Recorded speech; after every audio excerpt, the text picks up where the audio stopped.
The link has been in existence for the last 4 years. We started off with a scoping visit to identify the various issues that we could work together on collaboratively, and from that a number of priorities were set. One of which was the therapeutic management of violence and aggression, because this was a very important issue for Mirembe. They were also very interested in developing their substance misuse services, and so we've been working on that, and also looking at the IT infrastructure within the hospital. And we've also been trying to develop the occupational therapy provision in the hospital.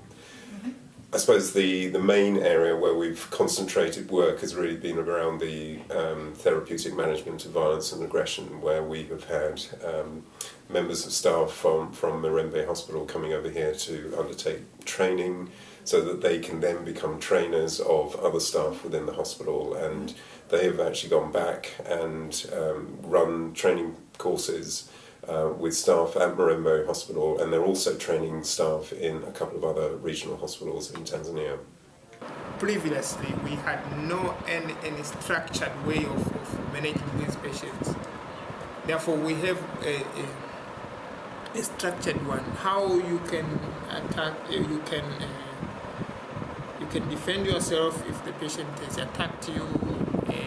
How you can contain a patient who is aggressive. Therefore, it has changed, yes. Yeah, it has changed, yes. We had no any other means, except we were using our own way of handling them. But now we have a certain way of managing them. That's good. In my case, I would say previously, since I had no skills in dealing with psychiatric patients, I was a bit afraid. I would work consciously knowing that I'm surrounded by a psychiatric patient. Well, now I'm a bit comfortable. I'm more comfortable because I know what I'm going to do. We work collaboratively with Mirembe Hospital on all the different things that we do. So we're not sort of going in there and parachuting ourselves in to do different things. We're actually trying to work with them in the areas that they feel are priority areas. And so we occasionally have staff from here going out to Tanzania.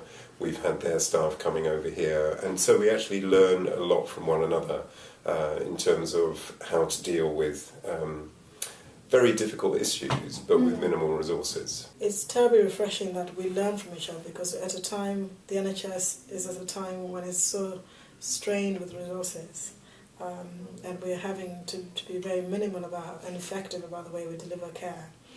And I found that refreshing to talk to a nurse who's managing a 60-70 bed unit with 70 patients and 3 nurses, and drawing lessons from how you can deliver care, effective care, with minimalist resources. During our last visit, there were 2 other colleagues who went to Tanzania, and they were looking at how they could. They were doing a sort of scoping visit, really, to look at how community services could be developed, and they came across another organisation in Tanzania called Basic Needs, who have actually set up it's a bit like a social firm where patients actually are able to run a business and derive an income from that, so they become a lot more self-sufficient. Mm-hmm. We're actually hoping to work with Basic Needs to see how we can develop that sort of service around Dodoma, because their project at the moment is actually based in Dar es Salaam. Yeah. So we're hoping to actually work with them in developing community services, but we've also put a proposal through to the Ministry of Health for them to incorporate within their sort of annual budget for a programme that would run over 3 years to develop the discharge process and support process for people out in the community. So that would involve engaging with local pharmacies, engaging with local community mental health support workers, Yeah. and also hopefully working with the patients themselves so that they could then set up their own supportive networks. Peer support is whereby people suffering from the same thing support each other. In this case, mental illness. People who have suffered from mental illness or are still suffering support each other. They share coping strategies. For example, there is a lot of loneliness in mental illness. When you get a mental illness, in most cases, you lose your social circles. So having peers as your friends, as people you talk to, is something that brings back humanity into you and gives you recovery. I think from a patient perspective, in terms of being a mental health patient in Tanzania, it's not a very enviable position because there's a lot of stigma around mental illness. People are not really accepted within their local communities when they become ill, and often because there hasn't been much in terms of early intervention in mental health, then things have actually got to such a state that they've actually created a lot of problems in their own communities, and that makes it very difficult for them to then go back again. And there's also a very large amount of misunderstanding about mental illness in the community.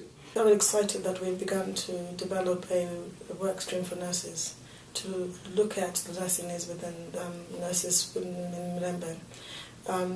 There is a scoping visit which is planned for January, in which I will travel to Mirembe. The preparatory work for that involves looking at joint presentations that we as nurses from CNWL will deliver, and vice versa to us.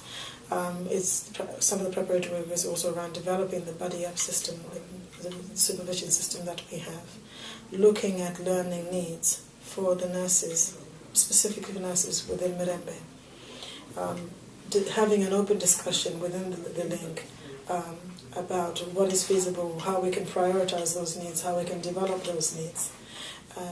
And I'm excited to be talking about nurses who are involved directly within patient care, because I think sometimes people who know best about what is effective is actually people who are actually involved in patient care.